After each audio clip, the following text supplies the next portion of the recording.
Hi there, everyone. Welcome to MarketFaith.Online once again. My name is DEJI. Always delightful to just have these conversations and to talk about business, right? I always enjoy these times. I thoroughly enjoy it, okay?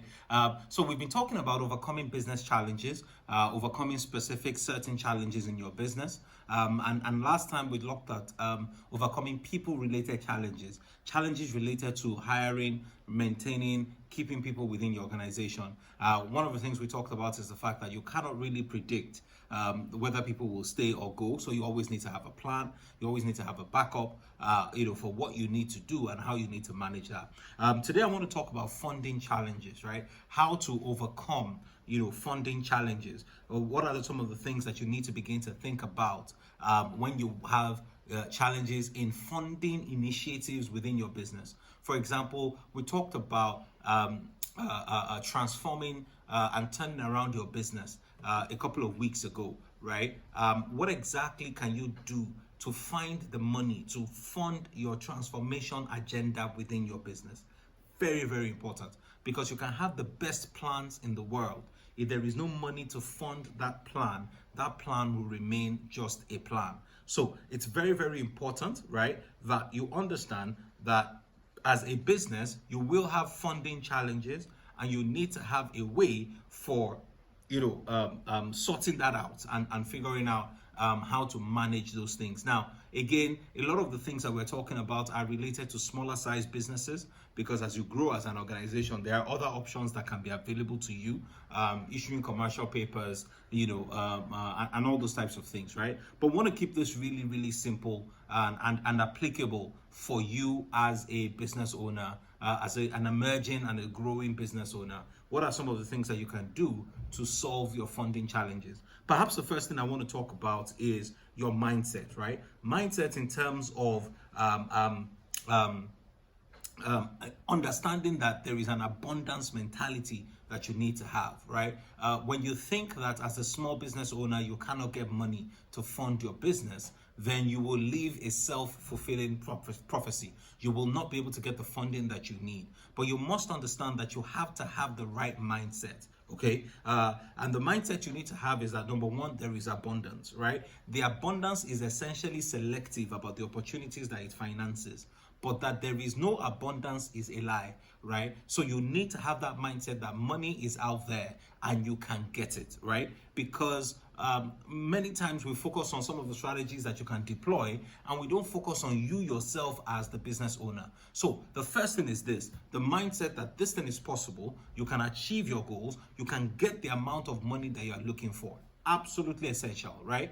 Once you deal with that and deal with that mindset, even the way you approach people will be different. You will approach people from the standpoint of knowing that, you will approach people from the standpoint of knowing that they will be able to give you the funding that you need once you provide a compelling business case, okay? So very, very important. Now, the second suggestion I will make for you, if you are looking for funding for your business, is to take it very, very seriously. Listen, people don't joke with their money. So if you are not very serious about the funding that you seek, nobody's going to take you seriously. And I'll tell you what I mean. Very recently, we have this one-on-one sessions, and if you want to be part of that session, put in the comment section one-on-one, and one of our people will get in touch, send you a link on how I can talk to you and I can have a conversation with you for about 15 minutes one-on-one, and we can look at how to really help you grow your business, right? So we have this one-on-one session with one of our people in the Market Faith community, and she was talking about how she was looking for money for her business, and she had been talking to family and friends, and nobody seemed to be giving her anything. And I asked her, okay, how serious are you taking this thing? Because I asked a couple of questions. I said, do you have like a 2-pager, like an investment teaser, something to show people that you are really serious? Oh, of course, she didn't have any of those things. I said, okay, fine. Do you have this? Do you have that? She obviously didn't have any of those things. All she had were the words on her lips, going to meet people, asking them for money. Of course, nobody took her seriously, right? The same way you also would not take someone like that seriously, because you don't feel like they're serious enough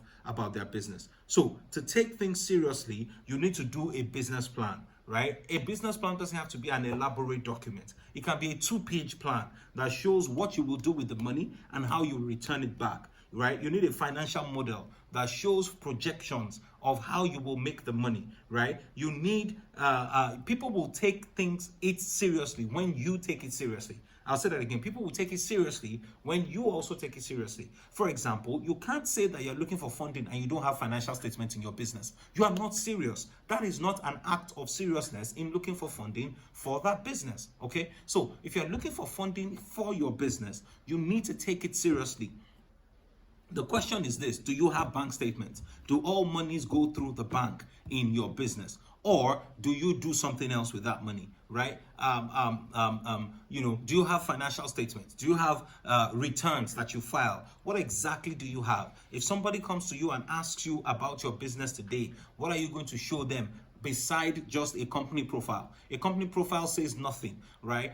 Really about your business from an investor's perspective. From the perspective of someone looking to give you business, yes. But from the perspective of somebody looking to give you funding, a corporate profile really doesn't really help them much. What they need are hard numbers. What they need is to see a trend of how revenue comes into your business and how money goes out of your business on a regular basis, okay? So, number one, your mindset. Number two, you need to take it seriously, right? Do an investment teaser, a 2-pager, a financial model, something that somebody can read and take back and digest and look at it over and over again. Number three, start with family and friends, okay? Start with family and friends, then move on to customers, then suppliers. Right? So start with family and friends, asking them for money. Once you are serious, you are demonstrating seriousness, you've presented your business plan, you've presented your business case and all those things, right? Then move on, right, to some of your customers. Some of your customers that buy from you admire your business, right? And what they are willing to do is to give you some money if they know that there is guaranteed return that will come back to them for the money that they give you, right? You can also talk to suppliers. Your suppliers want to do forward integration, backward integration, as the case may be, right? So some of them will be willing to extend you credit to help you finance your working capital and the things that you need in your business. And then the other thing is, ask these people for recommendations. Even if you have a family member who cannot invest, the family member can recommend somebody that can invest. If you have a customer who cannot invest, the customer can recommend somebody who can invest, right? So be open and creative, right? Keep your goal in mind.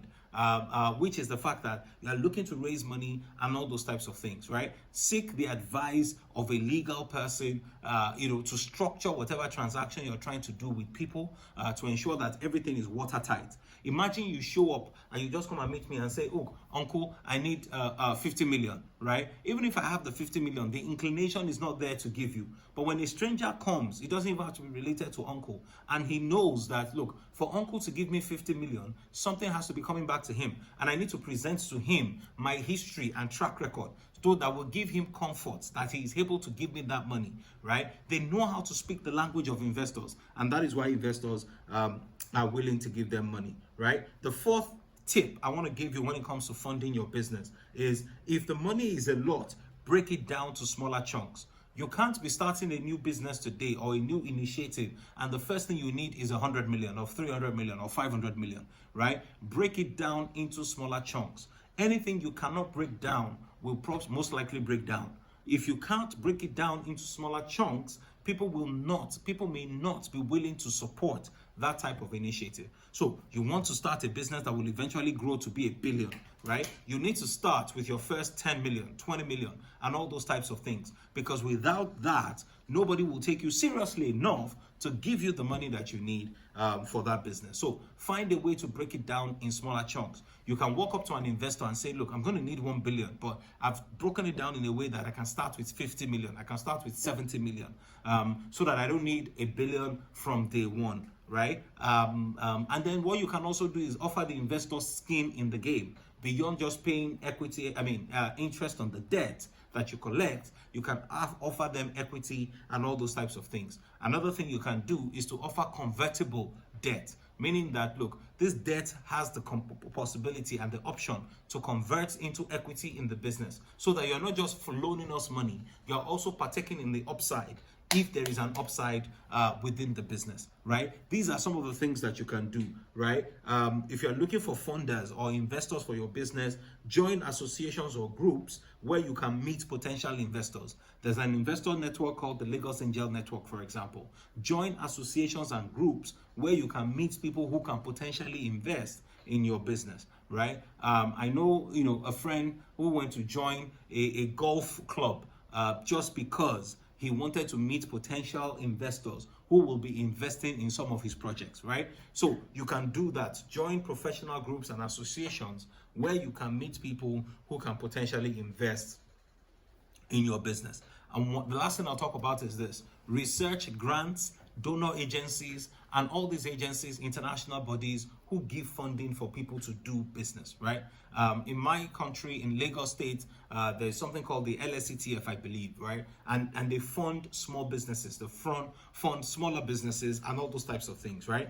And I remember actually applying, for that facility at some point. So the point I'm trying to make to you is that there are other platforms, there are other opportunities, there are grants, there are angel investors, people who are looking to fund business setups and business initiatives. And these people, right, if you get them on board within your business, they will not just provide you the funding, they will also provide you knowledge, skill, access to market, and things that you can do to grow your business.